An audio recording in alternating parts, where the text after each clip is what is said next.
नमस्कार। प्रश्नकाल में आपका स्वागत है। मैं हूं प्रतिबिंब शर्मा। संसद के दोनों सदनों की कार्यवाही का अहम हिस्सा होता है प्रश्नकाल का वो 1 घंटा, जब सांसद विभिन्न मंत्रालयों से प्रश्न पूछते हैं। आज के प्रश्नकाल के अंक में हम आपको जानकारी देंगे मॉनसून सत्र के दौरान 21 जुलाई 2023 को राज्यसभा और लोकसभा में पूछे गए प्रश्नों में कुछ प्रश्नों की। साथ ही आपको बताएंगे उन प्रश्नों के जवाब किन किन मंत्रालयों ने दिए थे। कार्यक्रम की शुरुआत करते हैं लोकसभा में रसायन और उर्वरक मंत्रालय से पूछे गए प्रश्न से, जो कि हरियाणा में जन औषधि केंद्र से संबंधित है। इस प्रश्न को पूछा है लोकसभा सांसद सुनीता दुग्गल ने। प्रश्न के माध्यम से सांसद ने पूछा है, क्या सरकार के पास योजना की शुरुआत से लेकर अब तक हरियाणा राज्य में स्थापित किए गए प्रधानमंत्री भारतीय जन औषधि केंद्रों की संख्या का विवरण है? यदि हां, तो उसे साझा करें। क्या जन औषधि केंद्र की स्थापना के लिए अनुसूचित जाति, अनुसूचित जनजाति के आवेदकों को कोई वित्तीय विशेष सहायता प्रदान की जाती है? यदि हां, तो उसे साझा करें। साथ ही सांसद ये भी पूछेंगी कि क्या सरकार मरीजों के लिए अच्छी गुणवत्ता वाली दवाएं सुनिश्चित करने के लिए ऐसे स्टोरों पर नियमित गुणवत्ता जांच, ऑडिट कराती हैं? यदि हां, तो उसे साझा करें। प्रश्न का उत्तर रसायन और उर्वरक मंत्रालय की ओर से दिया गया। उत्तर में जानकारी दी गई कि फार्मास्यूटिकल्स विभाग के तत्वाधान में pharmaceutical and medical devices bureau of India द्वारा कार्यान्वित प्रधानमंत्री भारतीय जन औषधि परियोजना के तहत 30 जून 2023 तक हरियाणा राज्य में लगभग 261 प्रधानमंत्री भारतीय जन औषधि केंद्र खोले गए हैं। योजना के तहत सभी उद्यमियों को पीएमबीआई से उनकी मासिक खरीदारी पर 15% की दर से 5 लाख रुपए तक का प्रोत्साहन मिलता है, जो 15,000 रुपए प्रति माह की सीमा के अंतर्गत है। इसके अलावा एक मुश्त प्रोत्साहन के रूप में 2 लाख रुपए प्रदान किए जाते हैं। ये राशि उत्तर पूर्वी राज्यों, हिमालय क्षेत्रों, द्वीप क्षेत्रों और आकांक्षी जिलों के रूप में उल्लिखित क्षेत्रों में खोले गए पीएमबीजेके को फर्नीचर और डिक्सचर के लिए दिए जाते हैं। ये जन औषधि केंद्र नीति आयोग या महिला उद्यमियों, पूर्व सैनिकों, दिव्यांगों, एससी और एसटी द्वारा खोले गए थे। पीएमबीआई उत्पादों की गुणवत्ता सुनिश्चित करने के लिए केवल विश्व स्वास्थ्य संगठन गुड मैन्युफैक्चरिंग प्रैक्टिस प्रमाणित आपूर्तिकर्ताओं से दवाएं खरीदता है। इसके अलावा सर्वोत्तम गुणवत्ता सुनिश्चित करने के लिए दवा के प्रत्येक बैच का परीक्षण एनबी से मान्यता प्राप्त प्रयोगशालाओं में ही किया जाता है। गुणवत्ता परीक्षण में खरा उतरने के बाद ही दवाएं पीएमबीजेपी केंद्रों को भेजी जाती हैं। आइए अब आपको बताते हैं सांसद डॉक्टर वेंकट सत्यवती बी सेट्टी के विधि और न्याय मंत्रालय से अखिल भारतीय न्यायिक सेवा से जुड़े प्रश्न और उत्तर के बारे में। सांसद ने अपने प्रश्न के माध्यम से पूछा है कि क्या सरकार ने उच्च न्यायपालिका में रिक्तियों को भरने और उसमें समाज के हाशिए पर रहने वाले वर्गों को प्रतिनिधित्व देने के लिए अखिल भारतीय न्यायिक सेवा स्थापित करने की योजना बनाई है। साथ ही उन्होंने उसका विवरण और स्थिति क्या है ये भी पूछा है, और यदि ऐसा नहीं है तो उसके क्या कारण है, और उच्च न्यायपालिका में समाज के हाशिए पर पड़े वर्गों का प्रतिनिधित्व सुनिश्चित करने के लिए सरकार द्वारा उठाए गए अन्य कदमों का विवरण किया है। प्रश्न का उत्तर विधि और न्याय मंत्रालय की ओर से दिया गया। उत्तर में कहा गया कि संविधान यानी 42वां संशोधन अधिनियम 1976 ने संविधान के अनुच्छेद 312 में एक खंड शामिल किया है, जो अखिल भारतीय न्यायिक सेवा के निर्माण का प्रावधान करता है। संवैधानिक प्रावधान जिला न्यायाधीश स्तर पर एआईजेएस के निर्माण को सक्षम बनाता है, जिसमें जिला न्यायाधीश से कमतर कोई भी पद शामिल नहीं है। सरकार के विचार में समग्र न्याय वितरण प्रणाली को मजबूत करने के लिए एक उचित रूप से तैयार की गई अखिल भारतीय न्यायिक सेवा महत्वपूर्ण है। उत्तर में यह भी जानकारी दी गई कि ये एक उचित अखिल भारतीय योग्यता चयन प्रणाली के माध्यम से नई और योग्य कानूनी प्रतिभा को शामिल करने का अवसर देगा। साथ ही समाज के हाशिए पर रखे और वंचित वर्गों को उपयुक्त प्रतिनिधित्व देने में सक्षम करने और सामाजिक समावेशन के मुद्दे को संबोधित करने का कार्य करेगा। अखिल भारतीय न्यायिक सेवा के गठन के लिए एक व्यापक प्रस्ताव तैयार किया गया था और इसे नवंबर 2012 में सचिवों की समिति द्वारा अनुमोदित किया गया था। देश में कुछ बेहतरीन प्रतिभाओं को इस ओर आकर्षित करने के अलावा ये सक्षम लोगों को शामिल करने की सुविधा भी प्रदान कर सकता है। इस प्रस्ताव को अप्रैल 2013 में आयोजित मुख्यमंत्रियों और उच्च न्यायालयों के मुख्य न्यायाधीशों के सम्मेलन में एक एजेंडे के रूप में शामिल किया गया था और यह निर्णय लिया गया था कि इस मुद्दे पर और विचार विमर्श की आवश्यकता है। प्रस्ताव पर राज्य सरकारों और उच्च न्यायालयों की राय मांगी गई थी। अखिल भारतीय न्यायिक सेवा के गठन पर राज्य सरकारों और उच्च न्यायालयों के बीच मतभेद था, जबकि कुछ राज्य सरकारों और उच्च न्यायालयों ने प्रस्ताव का समर्थन किया। कुछ अखिल भारतीय न्यायिक सेवा के निर्माण के पक्ष में नहीं थे, जबकि कुछ अन्य केंद्र सरकार द्वारा तैयार किए गए प्रस्ताव में बदलाव चाहते थे। उत्तर में यह भी जानकारी दी गई कि मुख्य न्यायाधीशों के सम्मेलन के एजेंडे में जिला न्यायाधीशों के पद पर भर्ती में मदद के लिए न्यायिक सेवा आयोग के गठन और सभी स्तर पर न्यायाधीशों, न्यायिक अधिकारियों की चयन प्रक्रिया की समीक्षा का मामला भी शामिल था।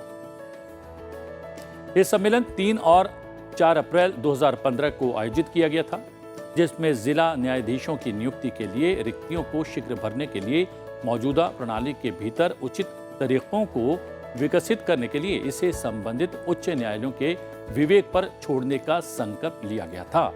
यह मामला 5 अप्रैल 2015 को आयोजित मुख्यमंत्रियों और उच्च न्यायालयों के मुख्य न्यायाधीशों के संयुक्त सम्मेलन में भी रखा गया था।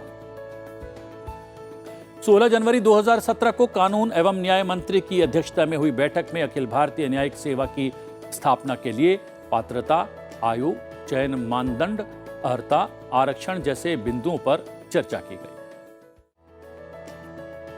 एआईजेएस की स्थापना पर मार्च 2017 में संसदीय सलाहकार समिति और 22 फरवरी 2021 को अनुसूचित जाति, अनुसूचित जनजाति के कल्याण पर संसदीय समिति की बैठक में भी विचार विमर्श किया गया था। प्रमुख हितधारकों के बीच मौजूदा मतभेद को देखते हुए वर्तमान में अखिल भारतीय न्यायिक सेवा स्थापित करने के प्रस्ताव पर कोई सहमति नहीं है। उच्च न्यायपालिका यानी कि उच्चतम न्यायालय और उच्च न्यायालय में न्यायाधीशों की नियुक्ति भारत के संविधान के अनुच्छेद 124, 217 और 224 के तहत की जाती है, जो किसी भी जाति या व्यक्तियों के वर्ग के लिए आरक्षण प्रदान नहीं करते। उच्च न्यायालय में रिक्तियों के विरुद्ध सिफारिशें करने की प्राथमिक जिम्मेदारी उच्च न्यायालय कॉलेजियम की है। सरकार ने संविधान 99वां संशोधन अधिनियम 2014 और राष्ट्रीय न्यायिक नियुक्ति आयोग अधिनियम 2014 को 13 अप्रैल 2015 से लागू किया। इन अधिनियमों को उच्चतम न्यायालय में चुनौती दी गई। सुप्रीम कोर्ट ने 16 अक्टूबर 2015 के अपने फैसले के जरिए दोनों अधिनियमों को असंवैधानिक घोषित कर दिया। संविधान के 99वें संशोधन अधिनियम 2014 के लागू होने से पहले मौजूद कॉलेजियम प्रणाली को प्रभावी घोषित किया गया। कॉलेजियम प्रणाली के माध्यम से संवैधानिक अदालतों में न्यायाधीशों की नियुक्ति की वर्तमान प्रणाली में SC, ST, OBC, महिलाओं, अल्पसंख्यकों सहित समाज के सभी वर्गों को सामाजिक विविधता और प्रतिनिधित्व प्रदान करने की जिम्मेदारी मुख्य रूप से न्यायपालिका की जिम्मेदारी बन जाती है। सरकार किसी ऐसे व्यक्ति को उच्च न्यायालय के न्यायाधीश के रूप में नियुक्त नहीं कर सकती जिसकी अनुशंसा उच्च न्यायालय कॉलेजियम, सुप्रीम कोर्ट कॉलेजियम ने नहीं की हो। हालांकि सरकार उच्च न्यायपालिका में न्यायाधीशों की नियुक्ति में सामाजिक विविधता के लिए प्रतिबद्ध है। आइए अब बात मॉनसून सत्र के दूसरे दिन राज्यसभा में रेल मंत्रालय से पूछे गए प्रश्न की। मंत्रालय से वर्तमान स्टेशनों का स्मार्ट स्टेशनों में उन्नयन किए जाने से संबंधित प्रश्न पूछा गया। प्रश्न सांसद तिरुचि शिवा ने पूछा। प्रश्न के माध्यम से सांसद ने पूछा, क्या सरकार हवाई अड्डे जैसी सुविधाएं प्रदान करने के लिए देश भर में मौजूदा रेलवे स्टेशन को अपग्रेड करने का प्रस्ताव रखती है? विवरण साझा करें। साथ ही देश में विशेषकर तमिलनाडु राज्य में स्मार्ट स्टेशंस के रूप में अपग्रेड किए जाने के लिए पहचाने गए रेलवे स्टेशंस की संख्या क्या है? साथ ही प्रश्न में पिछले 3 वर्षों में ऐसे सभी स्टेशंस को अपग्रेड करने के लिए स्वीकृत, आवंटित और उपयोग की गई धनराशि का राज्य और केंद्र शासित प्रदेशवार विवरण भी मांगा गया। प्रश्न के माध्यम से पूछा गया कि क्या सरकार ने उक्त पुनर्विकास कार्यों के लिए कोई लक्ष्य निर्धारित किया है?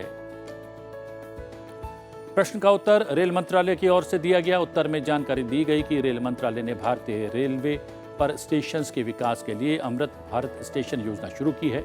ये योजना दीर्घकालिक दृष्टिकोण के साथ निरंतर आधार पर स्टेशंस के विकास की परिकल्पना करती है। उत्तर में बताया गया कि इस योजना में स्टेशंस पर पहुंचना, उसका रास्ता, सर्कुलेटिंग एरिया, वेटिंग हॉल, शौचालय, आवश्यकतानुसार लिफ्ट, एस्केलेटर, स्वच्छता, मुफ्त वाईफाई जैसी सुविधाओं में सुधार के लिए मास्टर प्लान तैयार करना और विभिन्न चरणों में उनका कार्यान्वयन शामिल है। साथ ही ऐसे प्रत्येक स्टेशन पर आवश्यकता को ध्यान में रखते हुए एक स्टेशन एक उत्पाद के माध्यम से स्थानीय उत्पादों के लिए कियोस्क, बेहतर यात्री सूचना प्रणाली, कार्यकारी लाउंज, व्यावसायिक बैठकों के लिए नामांकित स्थान और सुंदर लैंडस्केप के बारे में भी व्यवस्था की गई है। इस योजना में बेहतर भवन निर्माण, शहर के दोनों हिस्सों के साथ स्टेशंस को एकीकृत करने, मल्टी मॉडल एकीकरण, दिव्यांगजनों के लिए सुविधाओं की भी परिकल्पना की गई है।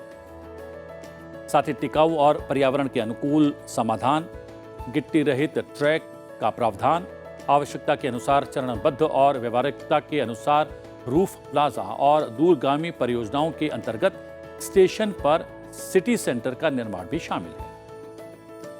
इस योजना के तहत अब तक 1309 रेलवे स्टेशंस की पहचान की गई है, जिनमें तमिलनाडु राज्य के 75 रेलवे स्टेशंस भी शामिल हैं। प्लान हेड 53 ग्राहक सुविधाओं के तहत स्टेशंस के विकास और रखरखाव के लिए भारतीय रेलवे द्वारा पिछले 3 वर्षों के लिए आवंटित धनराशि और व्यय का विवरण इस प्रकार है। साल 2020-21 में कुल आवंटन 2615.3 और व्यय 2582.92 है। साल 2021-22 में कुल आवंटन 2344.55 और व्यय 1995.75 है। साल 2022-23 में कुल आवंटन 3824.23 है और व्यय 2159.38 है। आइए अब आपको बताते हैं राज्यसभा में सांसद सुरेंद्र सिंह नागर ने कृषि एवं किसान कल्याण मंत्रालय से जैविक कृषि को प्रोत्साहन दिए जाने से संबंधित प्रश्न के माध्यम से क्या पूछा। सांसद ने परंपरागत कृषि विकास योजना यानी कि PKVY के तहत जैविक उत्पादों के प्रत्यक्ष विपणन के लिए सहायता प्राप्त करने वाले जिलों की राज्यवार संख्या का विवरण मांगा। प्रश्न का उत्तर कृषि एवं किसान कल्याण मंत्रालय की ओर से दिया गया। उत्तर में बताया गया कि सरकार 2015-16 से परंपरागत कृषि विकास योजना और उत्तर पूर्वी क्षेत्र के लिए मिशन जैविक मूल्य श्रृंखला विकास की योजनाओं के माध्यम से देश में जैविक खेती को प्राथमिकता पर बढ़ावा दे रही है। दोनों योजनाएं जैविक खेती में लगे किसानों को शुरू से अंत तक समर्थन देने पर जोर देती है, यानी उत्पादन से लेकर प्रसंस्करण, प्रमाणीकरण और विपणन तक, और फसल कटाई के बाद प्रबंधन, प्रशिक्षण और क्षमता निर्माण इस योजना का अभिन्न अंग है। PKVY को पूरे देश में उत्तर पूर्वी राज्यों के अलावा अन्य सभी राज्यों में लागू किया जा रहा है।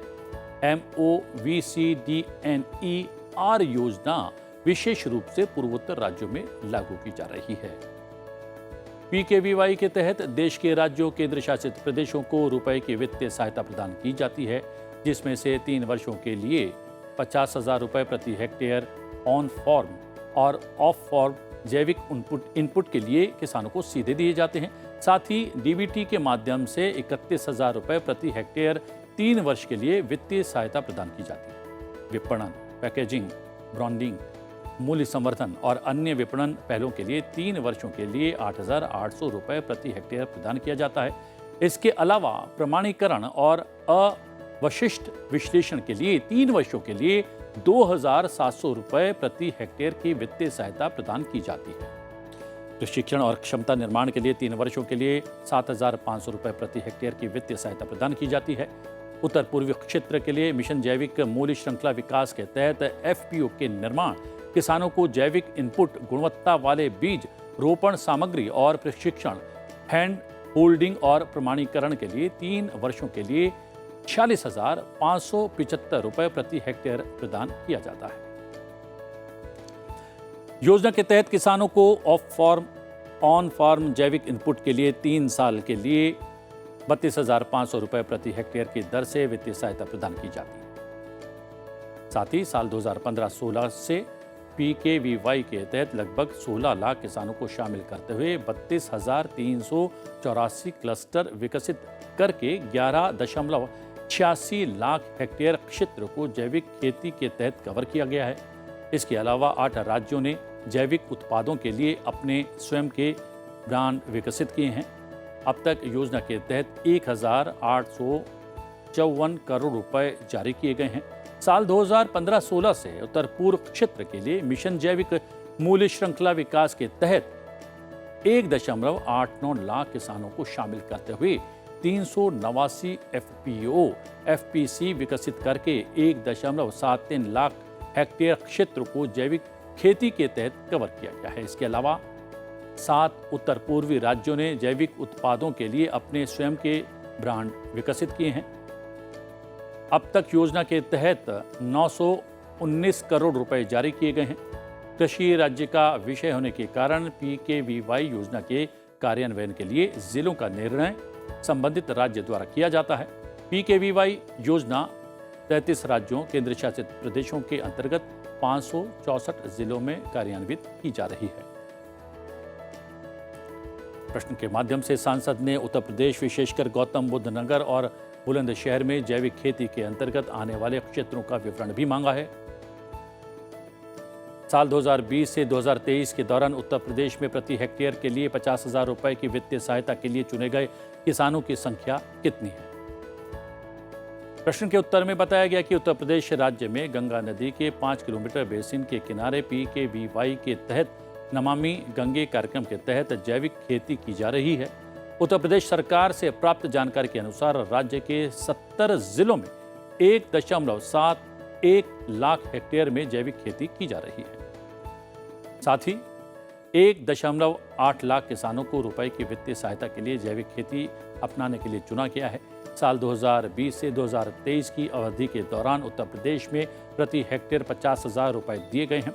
साथ ही बुलंदशहर जिले में 3,900 हेक्टेयर को जैविक खेती के तहत कवर भी किया गया है। प्रश्नकाल के आज के अंक में बस इतना ही। अगले अंक में फिर दोनों सदनों से संबंधित कुछ प्रश्नों और उनके उत्तरों के साथ उपस्थित होंगे। देखते रहिए संसद टीवी। मुझे दीजिए आज्ञा। नमस्कार।